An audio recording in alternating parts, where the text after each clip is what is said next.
My name is Don, and I am an alcoholic. And I am a member of Alcoholics Anonymous in good standing today. I've not had a drink of alcohol.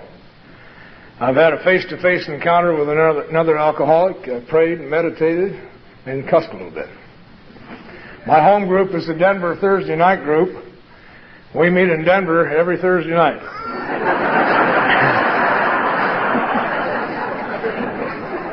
And most of us still need it that simple. This is a good group. I'm delighted to be with you all.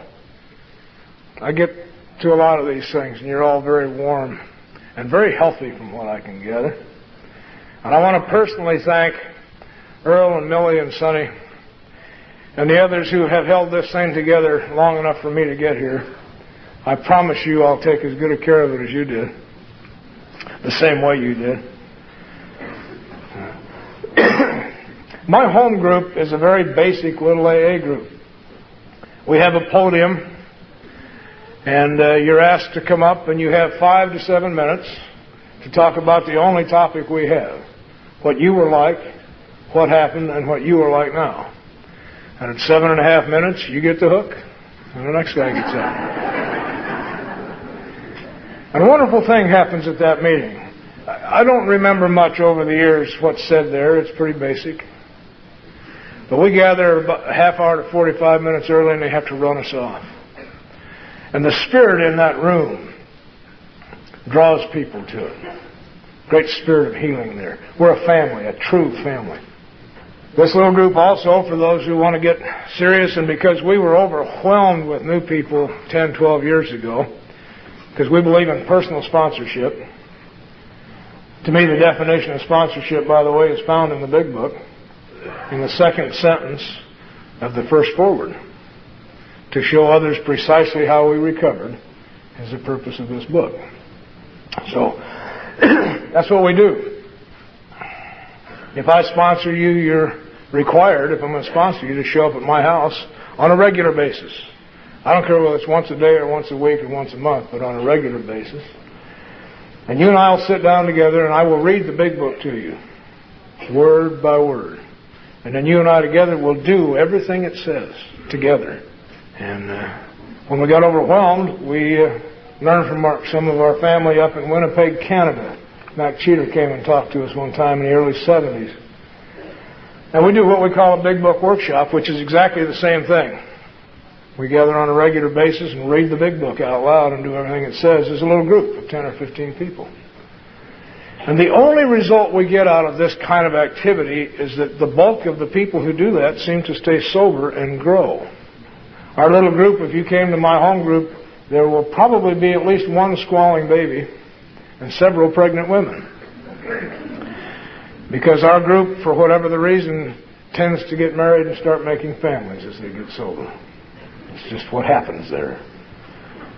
And I've seen those babies save the lives of some of our psychopaths, because we do draw them.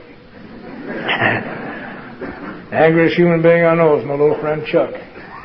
Oh, he was angry when he got here. And Chuck and Laura's baby started crying one night. None of us could reach Chuck. And the baby started crying. Chuck walked over and picked it up and started walking with it. And the baby got quiet, and Chuck began to get quiet. Anyway, that's the commercial. I belong to Alcoholics Anonymous. You see, God gave me back my life as a free, clear gift, December 26th of 1967. And then I was hand-carried 5 months later to Alcoholics Anonymous, so that gift could take on some meaning and some purpose and some dimension. Because I had reached the bottom, and I think the bottom for any human being, and I hit it, was the moment when I finally understood I was completely useless. For me, the key to sobriety, to good sobriety, for me, is that I'm now useful. No better, no worse, but I'm useful. I have a reason to get up today. A lot of days I only didn't have a reason. I didn't want to. I drank alcoholically from the very beginning of my drinking, and yet my understanding of alcoholism comes from a very limited source, a book called Alcoholics Anonymous. And it defines it so simply that, Albert, you never have to worry about whether you got it or not. If when you wish to stop drinking alcohol, you find you cannot stop entirely, or wish to control the amount you drink once you start and find you can't do that, then you're probably alcoholic. And all the rest of it's interesting and academic. Well, I've never had any control of the amount of alcohol I drank, nor did I ever try. That's the silliest thing I can think of, is to try to control the amount I drank. I tried to control my life and your life and circumstances. But from my first drink, I loved what this stuff did for me. It changed me. I came to alcohol desperately needing to be changed. I was little, and I was stupid, and I was ugly. And if we were going to talk, you were going to be brilliant, and I was going to belch. I was neither front hall nor back hall in high school. I hung out with 6 other guys that ran up and down East Colfax in an old battered Ford looking for girls. And I'll never forget the night we found some.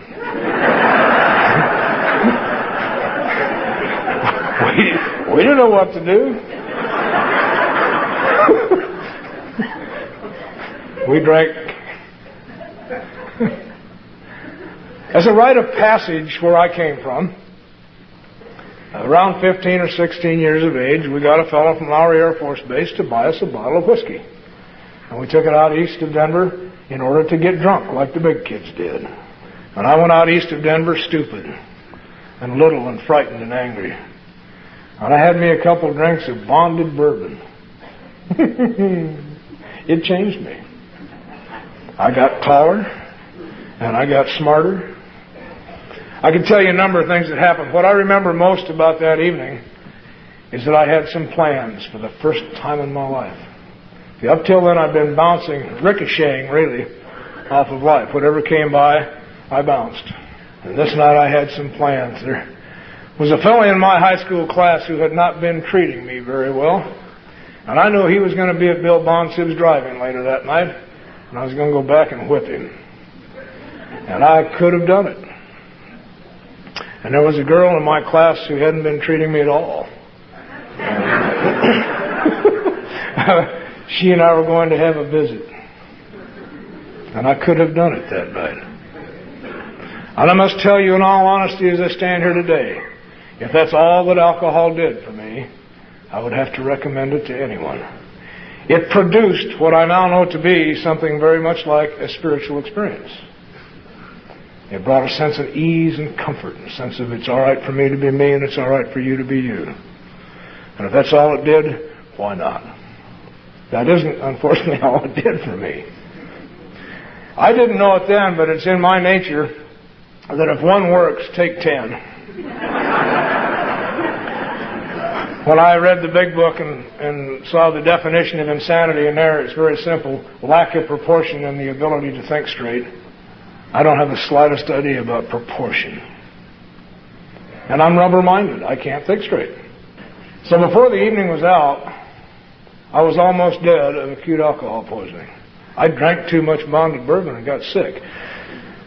What the guy I was going to whip saw, and what the girl I was going to visit with saw, despite my good plans, was my partners hauling me around the driveway in Bill Bonsib's drive-in while they poured coffee down me and I poured it right back out. And that's essentially how it was for me. Now, I have a keen alcoholic mind. I knew instantly what caused that debacle. Bonded bourbon.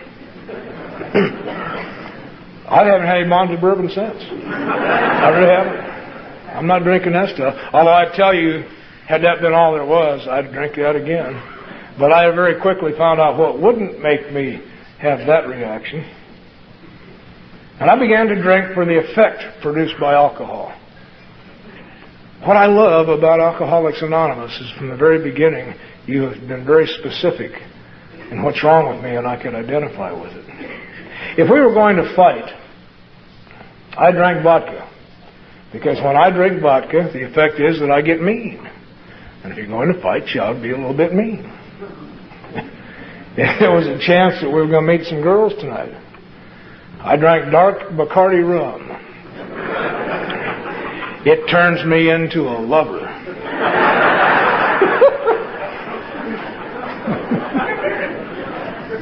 with red wine, particularly Manischewitz. I am a poet.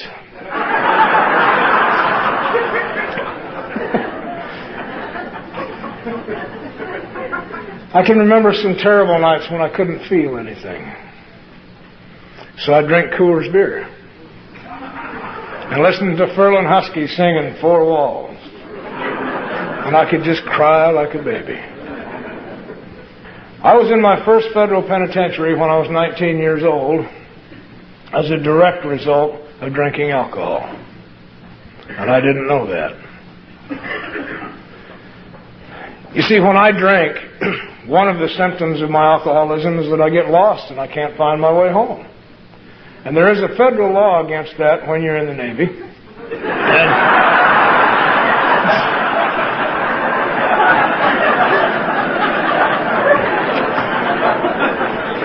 Turns out it's a felony.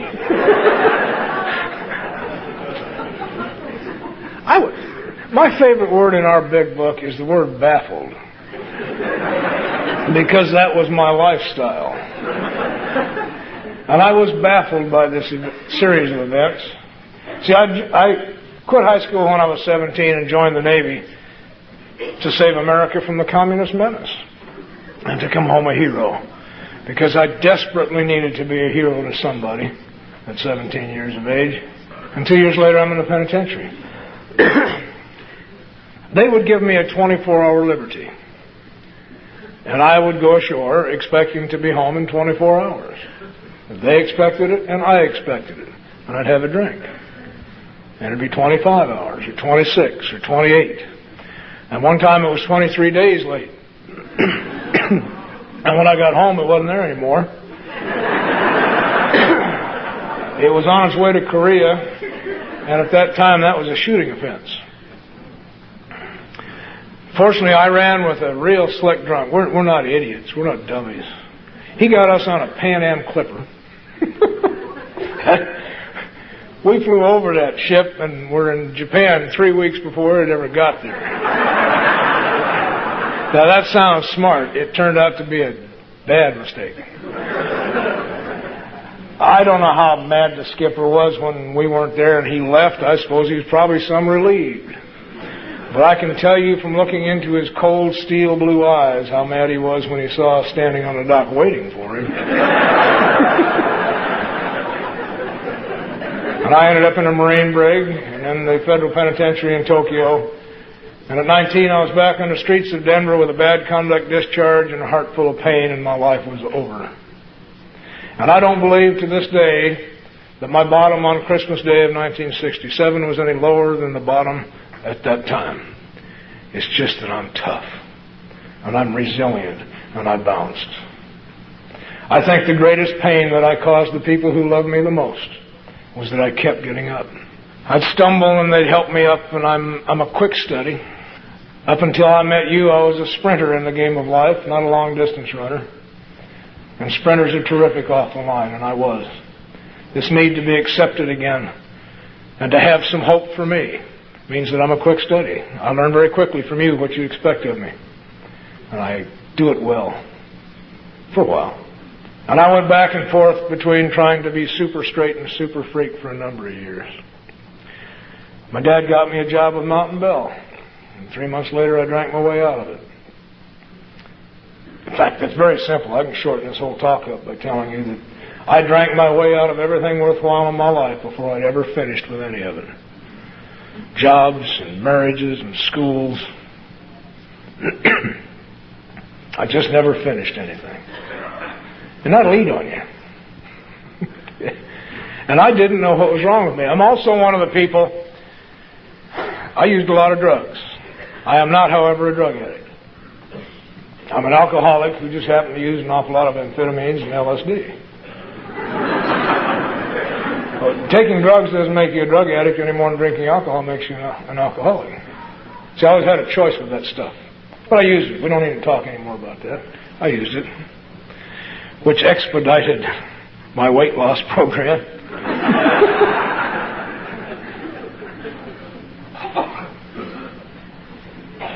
When my oldest boy was 2.5 years of age and his little brother was a year old, Their mother abandoned ship. And I became a single parent and homeless long before it was even fashionable. And I raised those kids in the midst of active alcoholism, trying from time to time to be super straight and then finally giving up.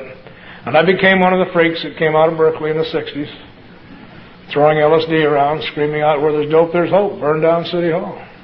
And we tried. One of my parole officers suggested that I have an awful lot of cleaning up to do over that, me and people like me.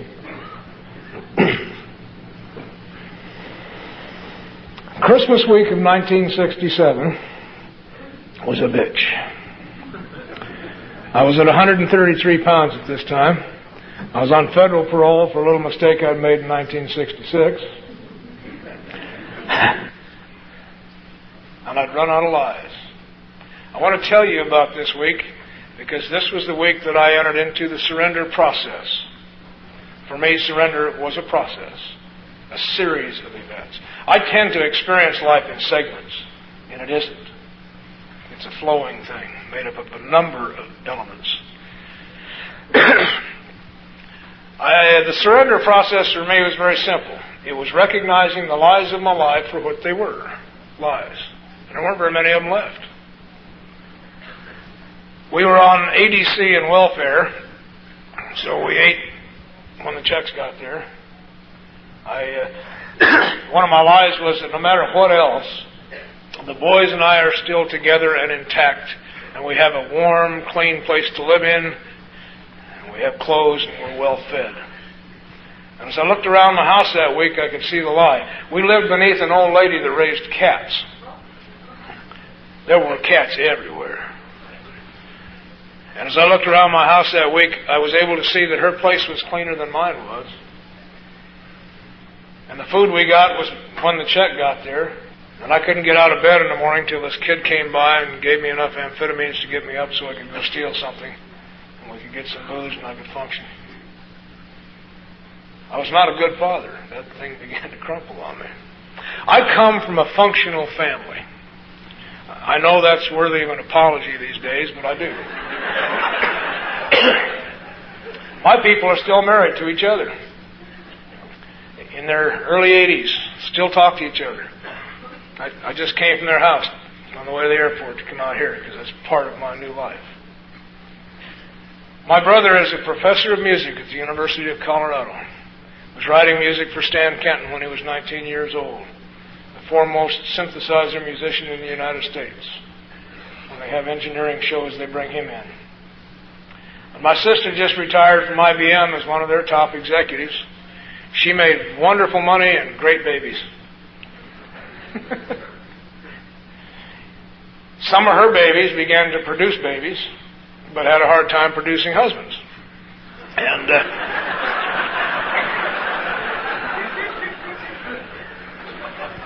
it's my family's attitudes that that's all right, we raise babies. So we are raising a lot of little babies. It's just the way we are. And then there was Don. See, it wasn't we didn't have problems in my home. You can't be in a human condition and not have some problems. But my family always faced them and worked them out and dealt with them, except for me. I'm the only alcoholic in my family. We've looked. My Uncle Walter, God love him, we thought he was one for a long time. He drank kind of like I did, a lot and all the time.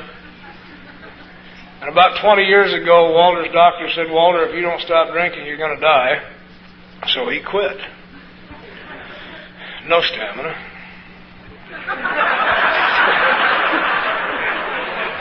Walter's a nice guy, but he just doesn't have what it takes.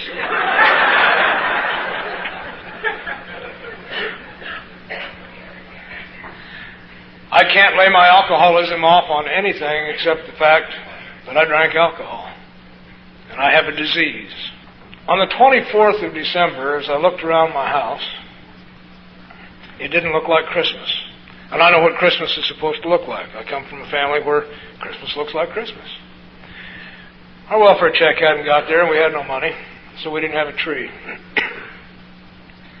We didn't have any presents.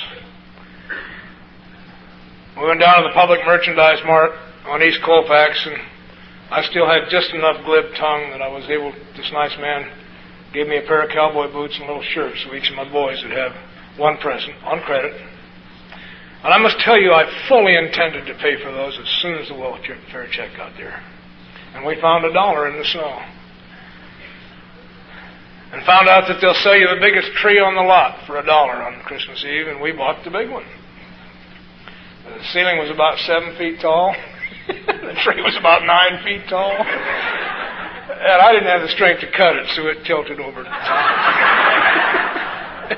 And it was dressed with what people like me dress their trees with. You cut out some cardboard stars, crinkle up a little bit of aluminum foil, and if you cut the bottom off of the milk carton and hang it, it looks like a bell.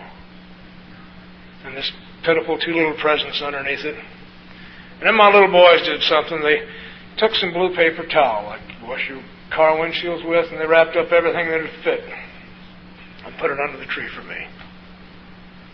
And I began to die. I began to recognize this is wrong. This isn't what it's supposed to be like. Christmas Day, we got down to my folks' place so the kids could spend a little time with Grandma and Grandpa. And my dad met us at the door and he said, "Don, I'm sorry, but your mother said I can't let you in here anymore. She can't stand watching you die." And I saw clearly for the first time in my life what I've been doing to my people. The lie was, leave me the hell alone. I'm not hurting anybody but me. And that day it was a lie, and I knew it was a lie. And then Dad destroyed my last lie. He snuck us in. We've got a big old house in East Denver, and he snuck us in. And I had been saying, nobody loves us. Nobody cares. And he did. And I couldn't duck it anymore. I was out of lies. Not a clue as to what was wrong with me. I just knew I'm useless. I knew what I've been doing to everybody on the planet. And there's some self-pity when I got home. But I walked past the self-pity into the truth. And the honest truth that day was, I'm useless. Everybody will be better off if I weren't here. The kids can go to the folks or a foster home even and be better than what I'm giving. Everybody will be better off. At that point, surrender is an imperative. There's no choices left. Now, I didn't know how to surrender to anything because at this point in my life, I didn't believe in anything. So I just quit. I took a 2-month supply of the garbage I was using at that time and shot it up my arm, drank everything in the house, and lay down and died. And I believe I died. I've never been the same. But I didn't feel good when I woke up the next morning. The police were at the door, so I knew I wasn't dead. Without knowing it had happened, I had entered into something I understand today. A beautiful state. I was now in a body that wouldn't die, carrying around a mind that wouldn't work. A complete failure at living, and now a complete failure at dying. I had finally become willing to go anywhere anyone said and do anything anyone said if it meant I didn't have to be me anymore. That's all I brought to Alcoholics Anonymous. I wasn't looking for you, by the way. I believe in trolling for the drunks. It distresses me every time I hear they know where we are. If they want what we had, they can come and get it. I didn't know what you had. I didn't know I needed you. It took an act of God for me to get to you, by the way. And I think it occurred simply because I'd surrendered. The police had 9 charges. I'd gotten careless. One of them called for 3 years to life in the penitentiary. The Denver District Attorney promised me he'd bring the rest of them one at a time, but I was through, and I didn't care. And I still owed the federal government 4 years for a parole violation. It seems it's a parole violation when you're arrested by the state for a felony. And I didn't care. And 5 months laying in the Denver County Jail, healing up a little bit, went to trial, and they offered me a deal. They said, we don't want the expense of a trial. We've already talked to the federal people. They've agreed that if you'll plead guilty to a little reduced charge we've got here, we'll give you a 1.5 to 3 year sentence, suspend it, give you back to the federal people, and they'll take you to Fort Worth, Texas, to that lovely hospital down there and fix what's wrong with you. And I'm not an idiot, I'm a drunk. Hospital's better than penitentiary. 2 of me made a decision that day. There's always at least 2 of me at work up here. At least. I work with a schizophrenic kid, and he hasn't had a chance from day one. I know who we are.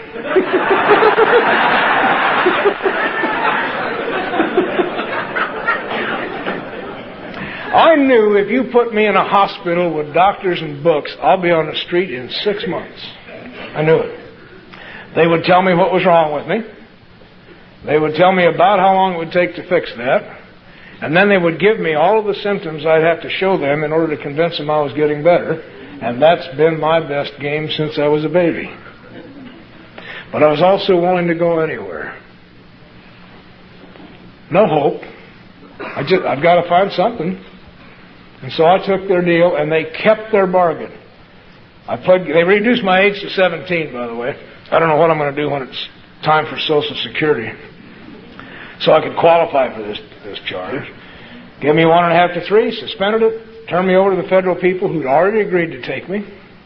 And 5 days later, I was in the Colorado State Penitentiary, saying, hold it. I didn't sign up for this deal here. I'm supposed to be over there. And I believe it was because God loves me and I had surrendered. I was brought to you and didn't know I needed you. I was certified by one government agency as a sociopath type 2. Another government man said I was a psychopath. One doctor thought I was manic depressive. You played that too, didn't you?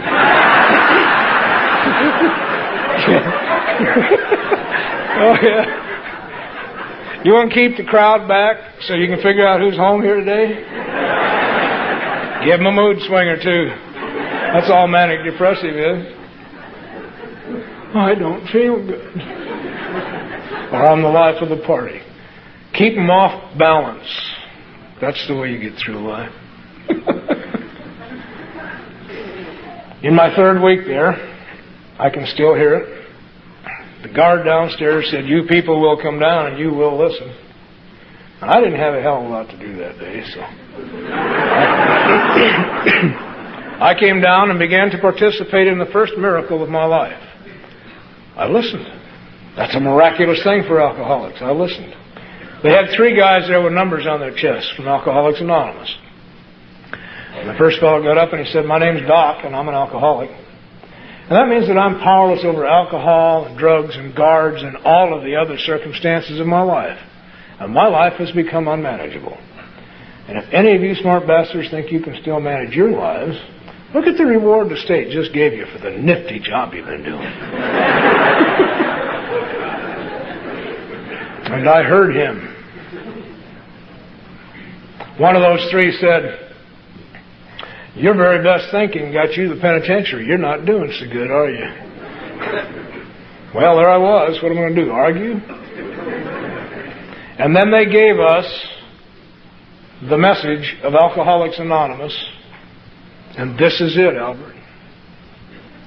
If you're an alcoholic, you don't ever have to drink alcohol again, ever. You don't ever have to feel like you've been feeling ever again in your life. We do not promise you a pain-free life. But the pain of alcoholism need never be yours again. And they said it with such assurance that I heard them. And I didn't even know that that's what was wrong with me. But I heard the stuff about the pain. Then they invited us to their 12-step study school. I had no idea what that was. What it meant was that we had to give up our yard privileges and our movies every Saturday and every Sunday for the next 5 weekends and go to school. My friend Jim and I talked it over and decided we'd go. For the wrong reasons. If you're kind of new here and you're worrying about doing this thing right, let me assure you, you can't. But you can't do it wrong either. Just do it. I wasn't afraid of that penitentiary. It's just another community. You learn the rules, you live. You don't, you die. It's like anywhere else. What had me frightened is that I knew that sometime in the next year and a half to 5 years, they're going to put me back on the streets of Denver, and I don't have the slightest idea how to live out there, and I can't possibly live the way I've been living ever again. And I don't have any clues. So we went. And I encountered sponsorship. These guys had obviously been to the mean sponsor school. Harold thinks it's from Jersey. It's in Colorado Springs, Harold. Convicts in their natural habitat are a little intimidating. Smiling convicts are frightening.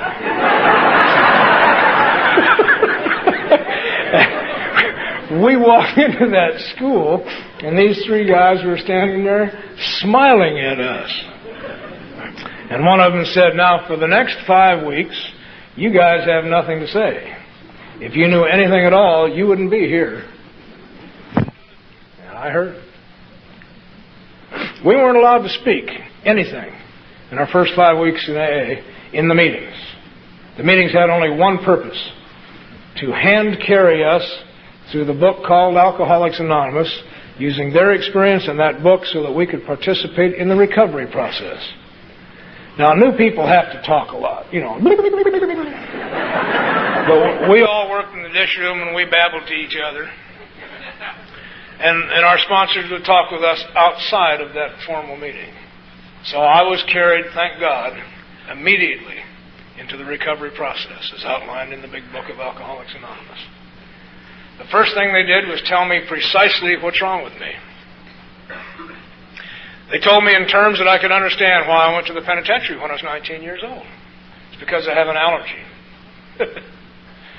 If I had an allergy to tomatoes and I ate tomatoes, I'd break out with an itch. My allergy is alcohol. If I put alcohol in my body, the symptom is I break out with an itch for another drink of alcohol. And I don't have any choice in the matter. None. Once I've taken a drink, I will take another drink. I love working with new people because they teach me effective prayer.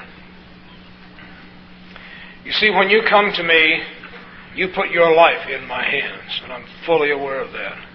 And I do not take that lightly. I'm also aware I don't know what the hell to say to you. So I do what I was taught to do. I get the big book out and we start to read it and see if you're one of these kind. Because alcoholics are described very clearly in that book. And by the way, I'm going to bust another bubble. We all think we're so smart and slick. Everything we know about alcoholism of any value came to us from non-alcoholics. Think about it. Carl Jung, Dr. Silkworth, some others. Everything that we know about progressing on a spiritual path came to us from non-alcoholics. The one thing you and I have that they don't have. They know all there is to know about us and things that we don't even want to know. But we don't believe that. And that's the thing that you and I have here in Alcoholics Anonymous. We can sit down across from each other and present that information in such a way, and they did that for me, that I came to believe that they knew what was going on in here. See, I was alone. I was the only one on the planet that thought like I did. I was the only one on the planet that laughed at funerals and cried at hockey games. I personally was responsible for World War II. I don't know how, but I was. Huh?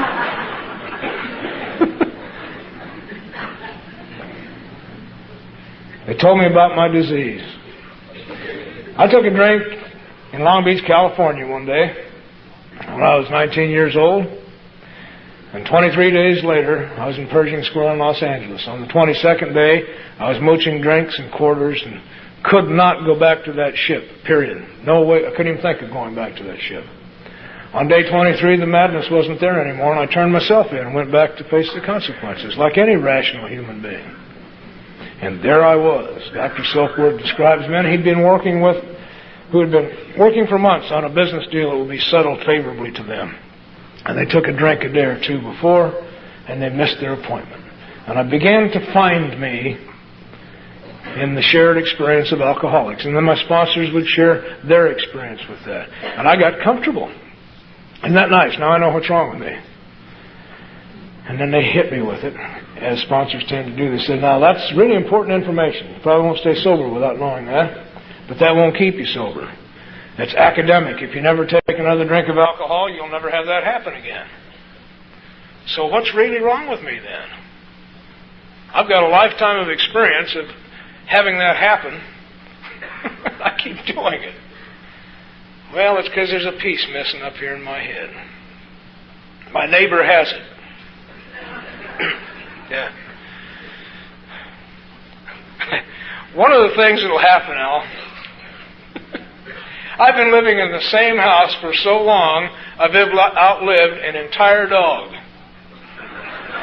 From puppyhood to the end. Okay? 14 years. 15 now. Married to the same woman. I didn't even do that much time. But there's a thing that happens there if you live in the same place long enough. Pretty soon you have to start talking with your neighbors, or they'll start talking about you. Now, I'm still a very private person. I heard today. I'm a private person. God has a wonderful sense of humor. I'm a public person, but I'm a private person. So I have hedges around my house.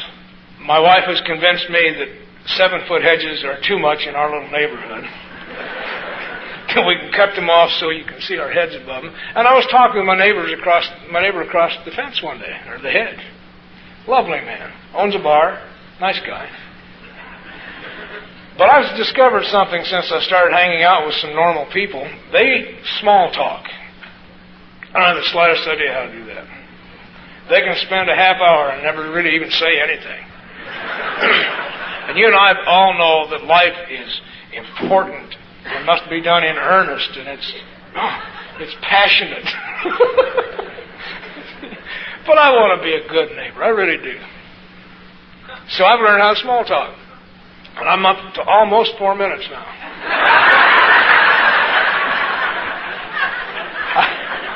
I can tell you at least 3 kinds of grass we don't want growing in our neighborhood.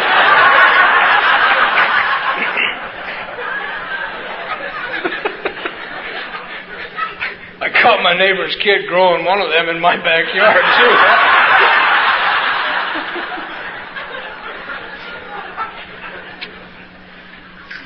But if you push me past my limit, we're going to end up, I either have to leave, or we're going to end up talking about the only thing I know anything about. And that's alcoholism. Alcoholics Anonymous and God. And he pushed me one day. So I had to start sharing with him. Now, I don't share with my neighbor anywhere near the depth I'll share with you. It would really make him nervous to know who lives next door.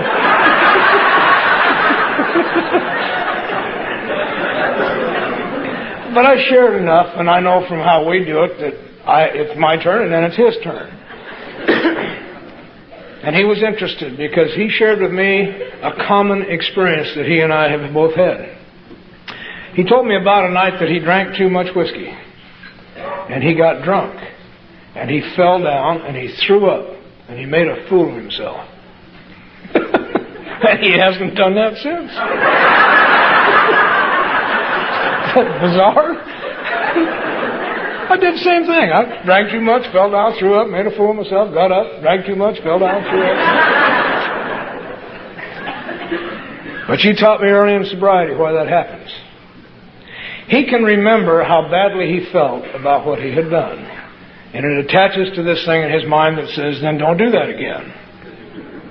I can remember vividly, many, many times, feeling bad about what I had done. But it doesn't attach to anything. Oh, one night it was bad chili. That's why we threw up. Bonded bourbon. So I didn't drink that stuff again.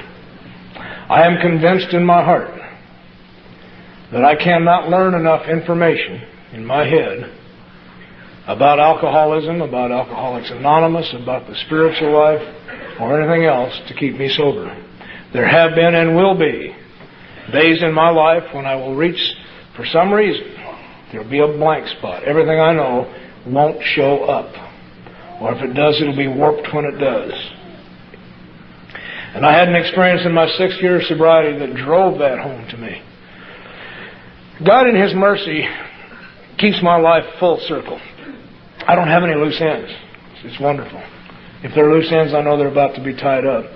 And in my 6 year sobriety, I was now working behind the walls of the penitentiary, getting a chance to give it back where I got it, helping the guys get jobs and transportation. The ones who were getting ready to get out, they were the ones I worked with. And that meant, they put prisons at least 100 miles away from anything. So once a week I had to drive over to Denver. My home group met on Monday night, and I had business to do. And at one of these meetings at the old Leo's restaurant in Denver, one of the fellows had discovered a new liqueur. It was green, and it came in a tall, skinny glass, and there wasn't enough in it to do anybody any good, but they were passing it around so everyone could taste it. And everything I knew showed up. I felt no stress, no anxiety at all. I knew I was not going to drink that. I knew why. It was all there. As it came by my nose, I thought, I'll sniff it and see what it smells like.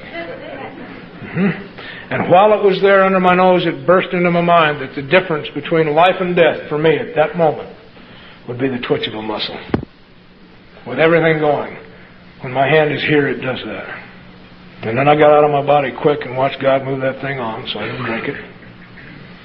I haven't sniffed anything green since either. If it's green, it doesn't belong near my mouth. It's that serious to me.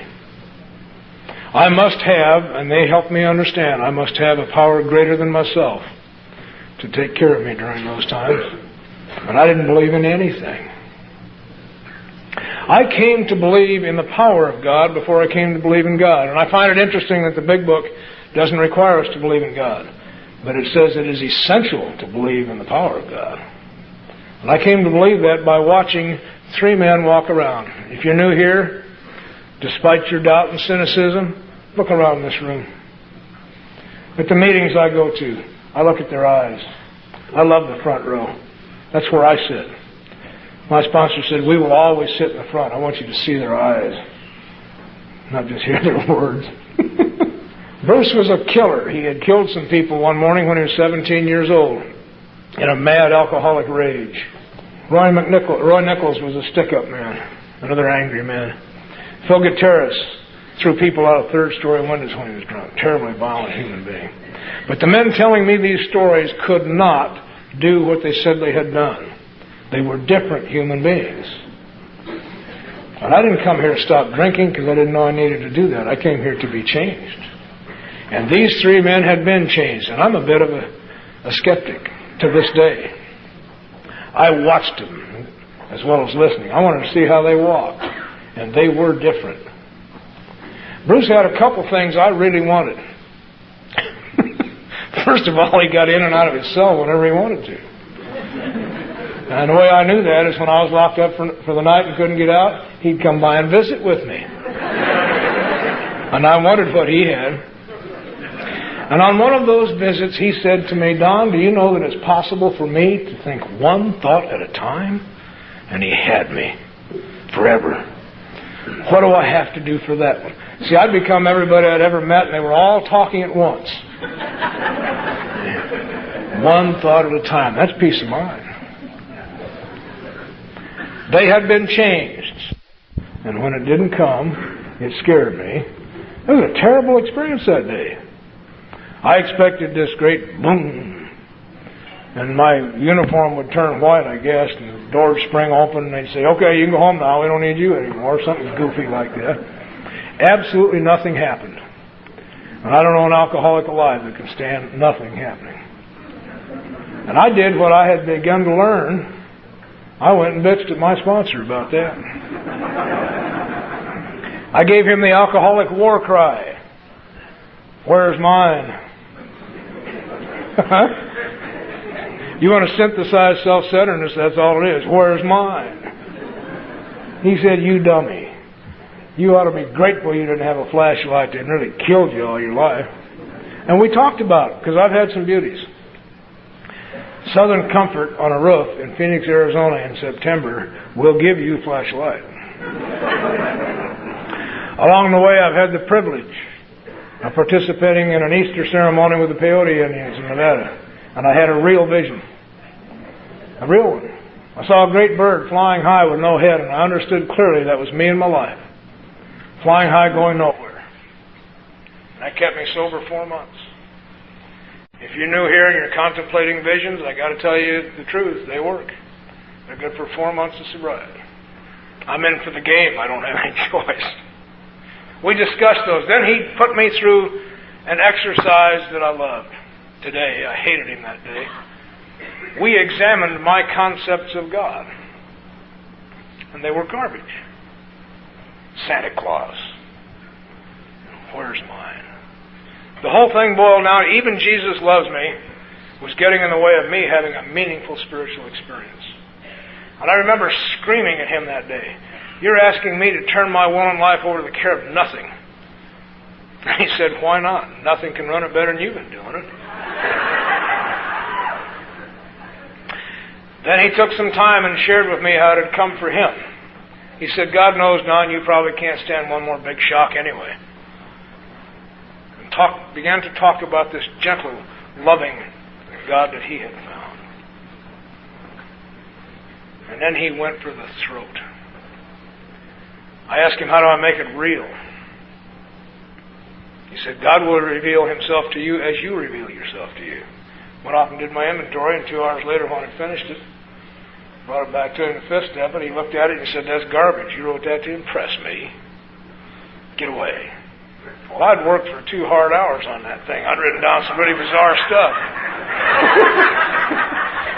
So I found me a guy who would listen. And I'd tell him one of these things I'd done, and he'd say, "Well, that wasn't that bad." And I'd tell him another one, and he'd say, "That wasn't that bad." And I began to have a series of spiritual awakenings. Spiritual awakening is simple, Robert. Anytime any alcoholic anywhere understands any part of the truth, that's a spiritual awakening. I woke up to the fact that I had once again picked someone who would tell me what I wanted to hear, so I didn't have to do anything to change that. And if I didn't stop that, I was going to die a very ugly death. And I knew it. And I'm not afraid of death. I haven't been afraid of death for a long time. There's a lot of ways of dying I'm not interested in. But death itself is no big deal. But to die an ugly death means that for some period of time just before that, I'm going to have to live a very ugly life. And that thought terrifies me. So I went back to him. He and I made a discovery that day. I believe that truth without love is cruelty. And confrontation without some kind of real answer is brutality. So I won't participate in that. But he loved me. And he had a real answer, so he didn't pussyfoot. We began to dig, and he found I had one final reservation. I really believed at that time, if I surrendered entirely to this God, that he would put me on the corner of Colfax and Broadway handing out Watchtower magazines and asking strangers, "Have you been saved, brother?" And I just couldn't see me doing that. And my sponsor said, "Well, let's talk about that." Which means, by the way, if you're new, why don't you be quiet for a few minutes?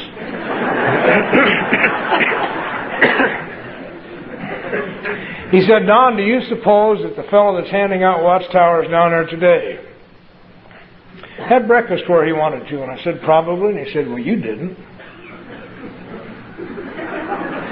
"Do you suppose that that guy that's making a fool of himself asking strangers if they've been saved is wearing clothes that he picked out to do it in?" I said, "Probably." And he said, "You're not. Do you suppose when he's all through that he gets to go home?" Well, I didn't. We're promised a new mind here. It's a promise.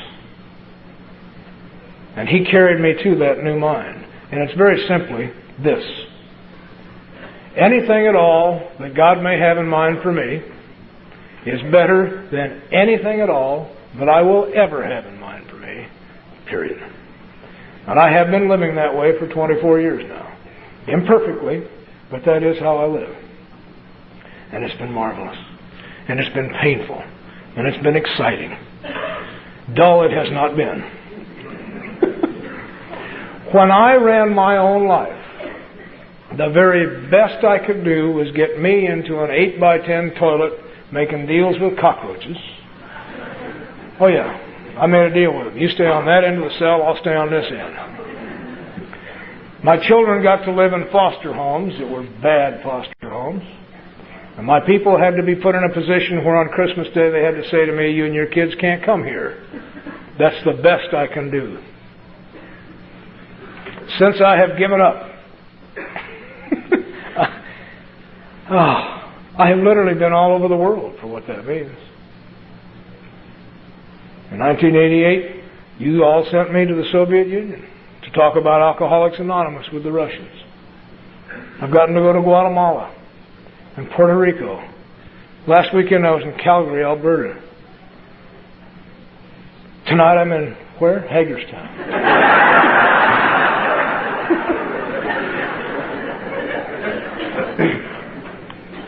I can find my way home. And I have in my pocket a key that lets me in and out. And when I get home, they're glad I'm home. I must tell you all something, though, about sacrifice. My family's the one that makes the sacrifice. While I was on your board of trustees, I was gone almost every weekend for nearly 5 years. And people used to say to me, oh, what a wonderful sacrifice you're making for us. No, I love this. Come on, you give me attention and applause, and you let me talk to you, and do all the things. You feed me.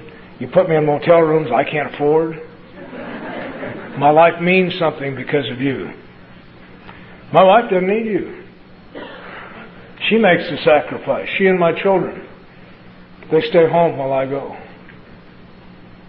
And it's important you know that. We tend to get caught up in this deal and forget. My sponsor told me one time, we're to practice the principles in all of our affairs, and that means you have to do that at home too. And to do that, you have to be there once in a while. Anyway, I got earnest about this deal and went to my big book, through my school and my big book, to reveal myself to me so God could reveal Himself to me. And I made some interesting discoveries on the second one by reading the directions. I thought that the inventory process so I could find out who I was. And it says very clearly in there, it's to help me find out who I'm not. And one of the promises at the beginning of the fourth step is the reason I was able to face the things I had done to my children. I couldn't have faced them without. It says it's an effort to face and be rid of the things in myself that have been blocking me from this God. Face and be rid of. I can get rid of the stuff I've been doing over and over and over again that have been driving me crazy. In 1966, federal narcotics agents broke down my house and in that raid almost shot my son. My 4-year-old let out a shriek and the cops swung around and almost shot him. And I hated that guy. I found out who he was and where he lived. I had some wonderful schemes that thank God I didn't get to put into effect. When I got to you and you said, well, what we're going to do with that is put that on paper. I put down I was mad at him, and I put down 22 reasons I was mad at him. That's all I had to do. Yeah, it's funny to me today, too, 20. There's only one arrest. Well, he had made a criminal out of me. He had violated my civil liberties. He talked ugly about me in front of my people, and he'd almost killed my son. And that affected everything in my life. And I tried to take the attitude you suggest I take, that he, like myself, was perhaps spiritually sick. Damn right, and I still hated him.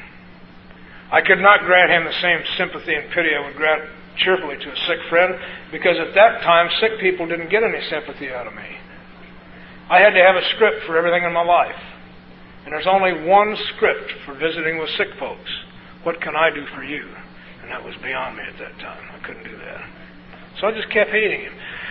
But I went ahead and did what it said next, and I forgot to think. It said I was to look for my own mistakes. Where was I selfish, self-centered, dishonest, fearful? Where was I at fault?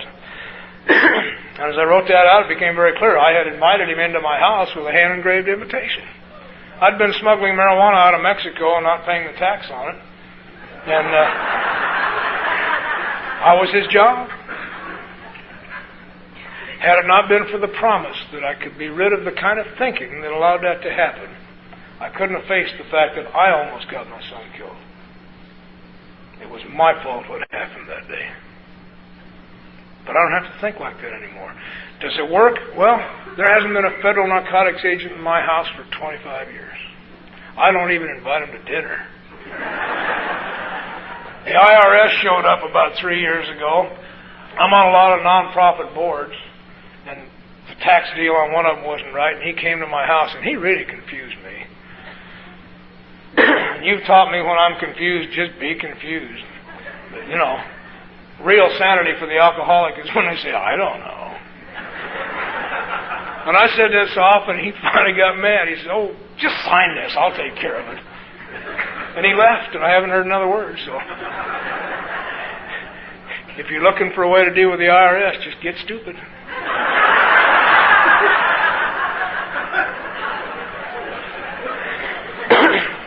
I learned about fear writing inventory in a penitentiary. And I learned about release from fear as it began to awaken. I thought fear lived here in my belly because that's where I feel it. I have a high-grade manufacturing plant up here in my head.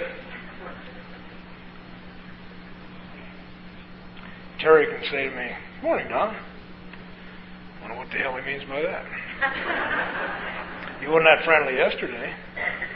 Oh, it's payday. He probably went to borrow some money. And I will work that thing clear up into la-la land. Nameless fears. I had a lot of them. My sponsor said, well, let's put some names on them then. And we did. And then I discovered mercy. This whole deal is about mercy. We live in a world that is filled with people with all kinds of problems. And all of the other therapy modes that I see insist that they have to learn how to cope with them and how to deal with them.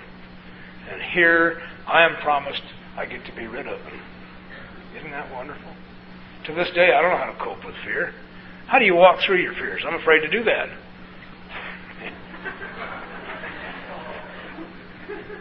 I'm afraid to be afraid.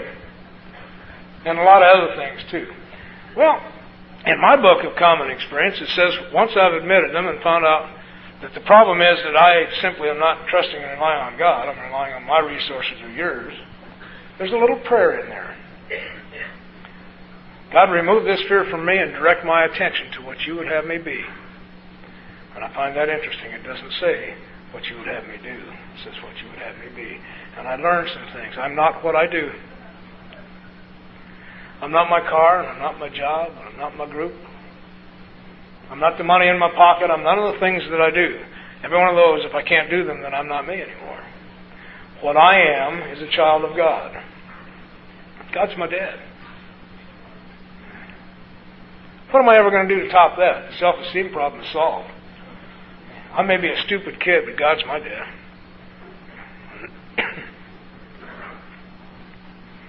I learned that part of my problem was that I thought I was a human being trying to have a spiritual experience. What I have discovered here is that I am a spiritual being having a human experience. And that makes me very human. And it changes my approach to things. It's 2.5 years before I could do a sex inventory. I couldn't remember anything. When I finally got it done, it fit on a little 3x5 card. I was a legend in my own mind. I found out something about Don. Don is a family man and wants it that way. One woman at a time is enough. And that's a positive statement, not a negative statement. I'm a dedicated family man. And you taught me how to live as a spiritual being in a family, because this is a family here.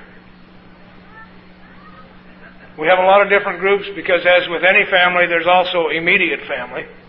And from time to time I need to get with my immediate family, but I love you all, kissing cousins and all. And that saved the life of one of our girls in our group, just knowing that. When we were all going to go to Seattle, she was very afraid to go. She was a year sober, had come from a very bad background. She was just frankly frightened to go. But because the rest of us were going and the family was going to be there, she went. Now, my wife and I had the privilege in 1989 of going to Japan to help them celebrate their 15th anniversary of AA in Japan. And I met some of my family there. They were Japanese, but they were immediate family. Two of them came up to me in the hotel lobby in Osaka and reminded me that we had met on Oahu 4 years before that. Well, we got to Seattle, and this girl told me the story later. She lost us. There were over 40,000 of us walking around the street, but she had lost the immediate family. She said she was standing on the street, petrified, terrified, unable to even move, with all these AA people around her. And she said a little Japanese couple walking down the street walked by her and saw her badge, and it said Denver on it. And they stopped and said, "Oh, do you know Don-san?" And she was fine. The family had showed up. Our family is all over this world. I can literally, and the contrast startles me sometimes, I came from a place where even my own family would not talk to me. And today I can go literally anywhere in the world, and I know somebody personally. And if I don't, a phone call in 5 minutes, and I'm home. What a wonderful thing that is. I never worry about coming here. I can't tell you a little story. I flew into Baltimore, and you all sent somebody down to pick me up. When we got to the outskirts of Hagerstown, they said, "Do you know where we're going?" Because we don't. We have no idea where this convention is being held. And we all three said at the same time, "Well, it won't be hard to find them." So we pulled in across the street, and they said, "Yeah, they're right across the street." What a comforting thing that is. And if I can't find you, I'm at home here. Young Chuck and I worked together this winter in a very strange environment for both of us. I'm currently helping a friend who opened a casino, so I'm working in the vault and dealing a little blackjack. And it's really a weird environment. And it made Chuck a little crazy. He was the cook up there. And he came to me one afternoon and he said, "I just don't fit here." And I heard myself say to Chuck, "Chuck, I don't either. But I fit here. And because I fit here, I can fit in anywhere. This means nothing out here." What a lovely thing to be able to walk through life that way. I only have a few minutes left, and in that few minutes, I need to share a couple of events with you because they were so meaningful to me. You want to remember when I came to my evangelistic stage, which occurs around the 8th and 9th step. If I sponsor you and you don't want to save the world about then, we start over. They wouldn't let me out. And I wanted to go make these amends, and they wouldn't let me. And my sponsor was to never leave the penitentiary, but he was free, and I could see it. And I wanted to know how he did that. And he helped me to understand that the key to real freedom here is in willingness. Was I willing to make any amends I had to make as soon as the opportunity was clear? And he gave me an exercise to do. He sent me back to my cell that night, and he said, "Now, I want you to make a list of all the people you've ever harmed." We started with my inventory list. It's clear that I did harm to every one of those people. Then he said, "Just add anybody else you can think of, because if you met them, you messed with them." I don't have to make direct amends to the whole world, but the attitude was correct. Then he said, "Don, I want you to picture each one separately in your mind. And see if you can feel a willingness to look each right in the eye and say to them, 'I've been wrong, I've harmed you. Would you please tell me what I have to do so we can get these books to balance?'" And as I went over that list that night, and began to realize that if I have caused anyone on this planet any harm at all, I'm willing to set the matter straight. I had the experience I waited for my whole life. I was lifted and set free. Now, they didn't know I was free. They kept me another 8 months, but I was free. A couple weeks after that, they began letting me out of my cell whenever I wanted. Found out what that was about. It's 12-step work. They let the guys who'd been through the school out to talk to the guys who couldn't be trusted yet. What happens after you ask that question made it possible for me to make the really tough amends, and once to my folks. My mom, how do you make amends to the mother you put in a position to say on Christmas Day you and your kids can't come to my house? I'm sorry, Mom, won't get it.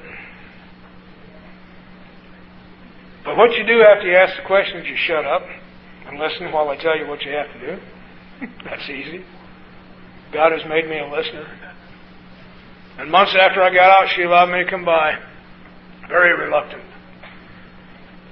And I found a way to ask the question. I'm also told as I make these amends, I'm to be very kind to the people, hard on me and kind to them. And I found a way to ask the question, and then I shut up and listened. And she said, honey, all I've ever wanted for you was that you be happy. So for the last 22 years, I've been going by my mother's house on a regular basis, happy. And it worked. The key is regular. Regular. When I'm sick, I'm undependable and unreliable. If I'm going to demonstrate that this thing works, I found something out about spiritual people. They tell you what they're going to do, and then they do that. They tell you when they're going to be and where they're going to be, and if you go there, they'll be there on time. Amazing. And because of that growing development, she said it was 6 years before she believed I was going to amount to anything, but I wasn't going to prove anything. Because of that development, I have been privileged to participate in an event that gave me a personal experience of anonymity and has become a healing tool for hundreds of people. And I couldn't have figured it out if I'd have tried. I have been able to see God take the very worst thing I think I ever did and turn it into a tool of healing for others. Of all the stuff I did, the worst thing of all was one time in desperation, I stole my mother's $2 bill collection because I needed the money and I was too tired to go steal anywhere else. And I took it and bought booze with it. And after I got out and after a while I was able to tell her about it. But if you remember back in the early 70s, they were out of circulation for a while. So I was never able to replace them. And because my life is none of my business, and I just go where God sends me and He talks to me through you, about 6 years ago I ended up over here in West Virginia at an area assembly. I was trustee at large and they didn't trust themselves, so I came down to do an election assembly for them. And they took us up to Monticello, Thomas Jefferson's home, and he's on the $2 bill, and they are back in circulation. They had boxes of them.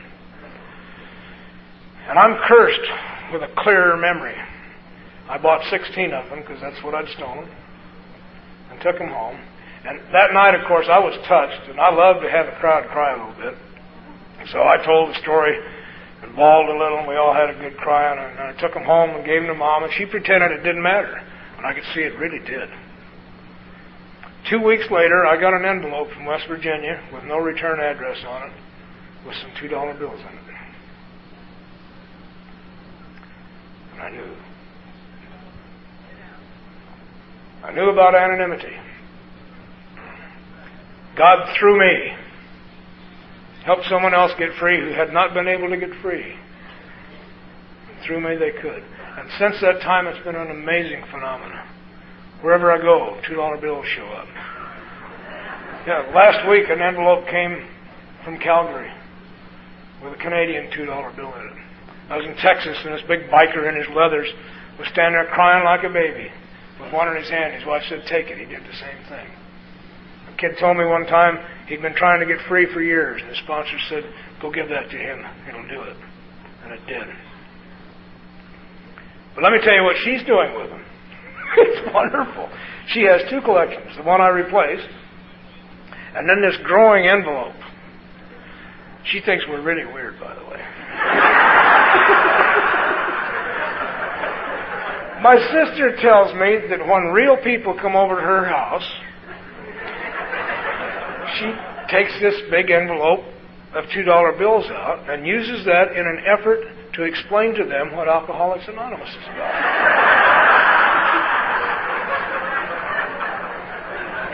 She tells people that each of these represents someone getting well from a very serious disease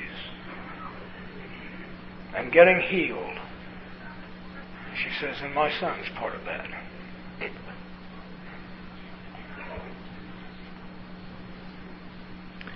You gave her a great gift one time. While I was on your board, I was gone every weekend practically. And her mother died, my grandmother. It was on a Wednesday or a Thursday. And of course I went over and I said, I'll just cancel this weekend, Mom. She said, honey, the funeral's on Monday. I said, I know, but I'll cancel the weekend. I don't have to go. She said, will you be back Monday? And I said, yeah, but let me cancel it. She says, no. You have an obligation to the living. You'll take care of that. I'll be all right. You gave her that. I did grave damage to my two little boys. They were on the road with me because I was restless, irritable, and discontent. They thought living in Hell's Angels hideouts and crash pads was a normal way of life.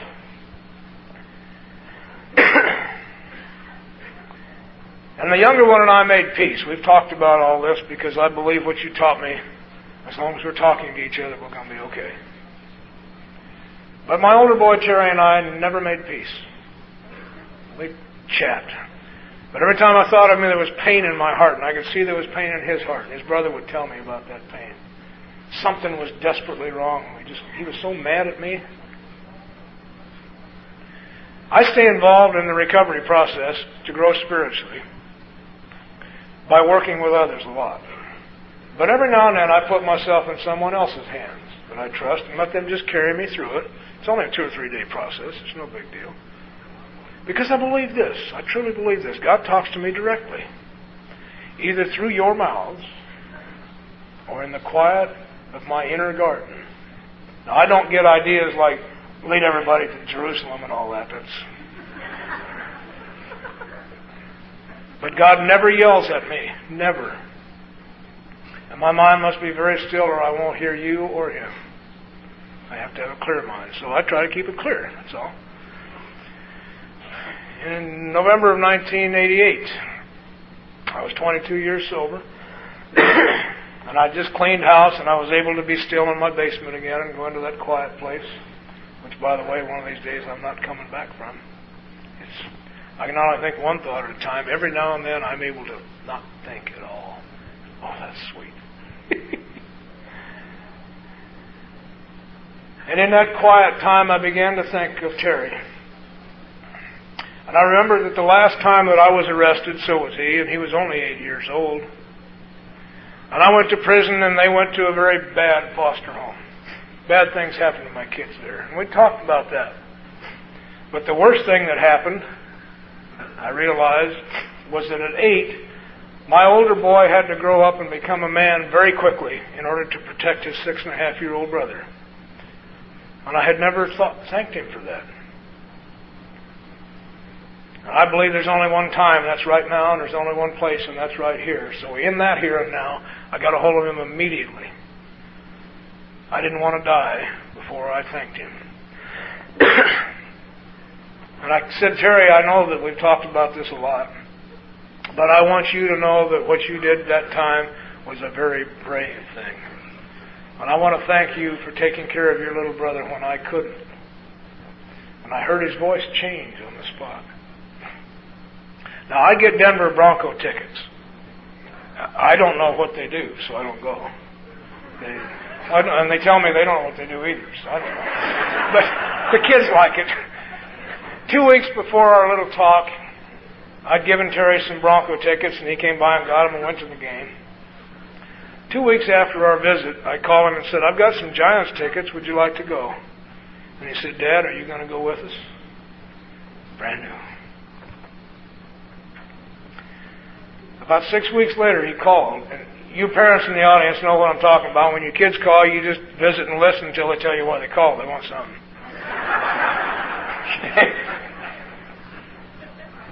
And we visited, and I waited, and we visited, and I waited, and we visited. And in about 10 minutes, I realized my son and I had been visiting for about 10 minutes. And that's why he called. The most important event of all took place a year and 6 weeks ago. When Terry first got married, he planned it on a weekend when he knew I'd be gone. He got remarried a year and 6 weeks ago, and he had me do the ceremony. Now, that's just part of it. The most important thing of all was that a couple weeks later, he and his new bride were going to Indianapolis to visit with her folks. And Terry called me. He said, "Dad, we're leaving tomorrow morning at 9 o'clock, and we're going to take I-70 through Kansas City all the way into Indianapolis. We're going to stay X number of days, and at such and such a time we're leaving Indianapolis, and we're going to take I-70 and come back home. And should be in by 10 o'clock Friday."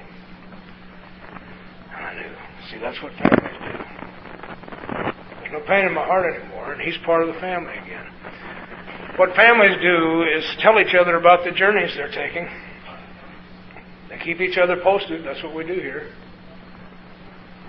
I may know of a detour around Colby, Kansas somewhere that I can tip him off about. If I've been over that road, and I do. Or on the way back, he can tell me what he found out there, so that when I take the same journey, he didn't want me to worry about him. He loves me. I don't want you to worry about me. I love you and you love me, and I don't want you worried. So I've told you tonight about my journey. And I'm on the same journey today that I was on the day I walked into Alcoholics Anonymous. I'm trying to find out how to be more effective. I can't get any closer to God than I am at this moment, because where I am, God is. But I want to know Him better. And I want to know you better. You're my family. Let me give you my little gift, and then we'll all go dance. This came to me out of one of those meditations one night. I try so hard to find a way to tell you how I see you. And this came to me. I had become everybody I had ever met or read about or seen in a movie, and they were all talking at once.